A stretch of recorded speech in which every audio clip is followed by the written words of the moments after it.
من هنا من مدينة دار السلام في تنزانيا من تنسى.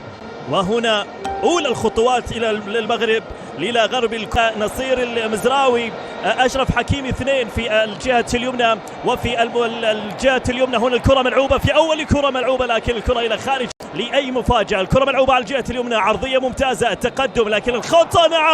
نعم ضربة الجزاء. الله على البداية، أشرف حكيمي، أشرف يسدد بعيدة جدا من أشرف حكيمي، لكن الكرة إلى خارج الملعب. معليش يا شباب، معليش.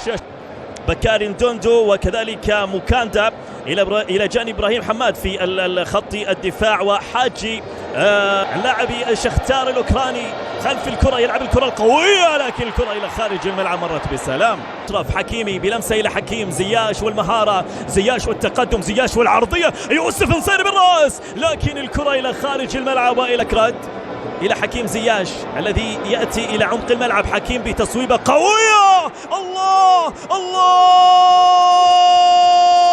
يا حكيم في أول كرة. حكيمي ربما يتركها إلى زياش. حكيم هي خطيرة، لكن الكرة عدت إلى خارج الملعب. جميلة الكرة تأتي عند بلال بلمسة لحكيم، الانطلاقة لصالح المنتخب المغربي. السلام يا حكيم، جميلة، هي خطيرة، هي خطيرة، هي خطيرة للجول، هي خطيرة للجول. الانطلاقة لزياش، يا سلام على المرور.